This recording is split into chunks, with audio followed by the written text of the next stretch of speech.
governor of the state to propose a budget as he did in 2011. To step back and let the legislature, through the House and the Senate, come up with a new budget without his involvement. It's not leadership for him to say this budget is awful, this budget doesn't serve the people well, and to allow that budget to pass and to become law without his signature. That's not leadership. Leadership is, if you don't believe in what's going before you as a governor, you have to act. Either sign that bill and own it, or veto it. And I'm pledging to the people of New Hampshire that as the governor, I'll either sign or veto any piece of legislation that comes to my desk. I'm not going to take a pass or a walk, which the Constitution allows. The New Hampshire Constitution allows the governor to sit by and not do anything. That's not leadership. So I'm going to commit to you that I'll be a hands-on governor working with the leadership of the House and the Senate, which I hope with your help is going to be a Republican leadership team on both houses. So we can do the work of the people, but I'll be hands-on, which means I'm going to work with our legislative leaders, and they'll know sometimes I may not be with them. And we're going to work together to make sure we can agree on what's coming before us. And if we can't, we're going to have to work it out some other way. And we need that kind of proactive leadership.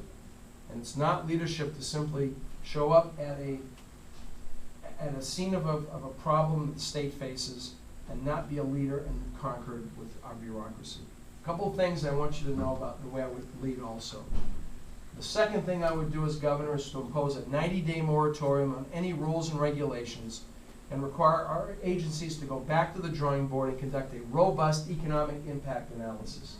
As the head of the executive branch, I'll demand that our regulatory agencies, our executive branch agencies, tell the people and the businesses and the cities and towns of this state what it's going to cost to implement the rules and regulations that they're proposing. And I want to see those reports myself.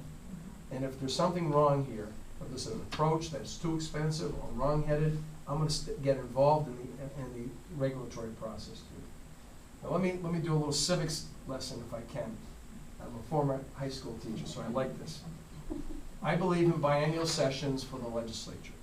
For this reason, I think the legislature should be 1 year and then study and prepare the second year. And then when bills are passed in New Hampshire, there should be no or very little rulemaking authority granted to the executive branch. Those bills should be complete, they should be clear about what's expected, and we should not be transferring to the executive branch legislative authority, which is what we do every time we pass a bill, and give rulemaking authority to the to the state executive branch. That is not the proper allocation of power.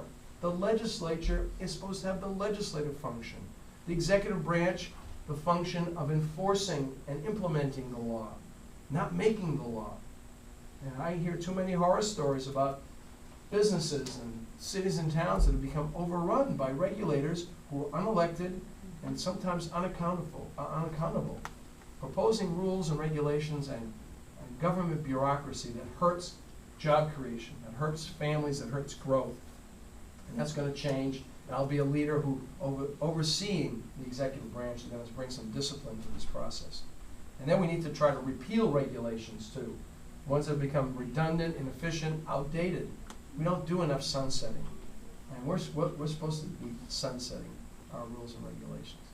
So I'm not going to promise you what I can't deliver, but I can promise you what I'll do, and that is to get control over the executive branch of government. I'll appoint a business advocate in the governor's office whose sole job it is to answer the 800 call number that some business somewhere in New Hampshire is going to call through to get help in dealing with the bureaucracy of state government, help to thread the needle in terms of dealing with expansion issues, perhaps at the local level, working in partnership, and to advocate for those businesses. I think we need to be a pro-growth, pro-business state. And the best way to do it is to pass right to work. I'll sign right to work. I know it's a divisive issue even among Republicans, and let's not let that issue get in the way of our doing other things. But that issue is an important one. It's a conservative position to say we'll let employees choose whether or not they're going to be part of a union. It's a conservative position to stand with individuals and give them that choice. People ask me, why do the unions oppose right to work? And I'll tell you why they do. Because they don't want to be accountable. The unions will be accountable to make the case to their workers that it makes sense for the workers to pay that union due and be part of a membership of the union. And it's going to inject in the workplace, a sense of accountability. It doesn't take away collective bargaining rights. It doesn't take away the ability of a union to organize the workplace. It does inject accountability and it respects the ability of individual workers to make the decision whether to become part of a union or not. You make New Hampshire right to work state. As Governor LePage of Maine says, it's the biggest threat to him and his economic development plan because the businesses will want to locate here. Because we're going to send a loud signal that we are open for business.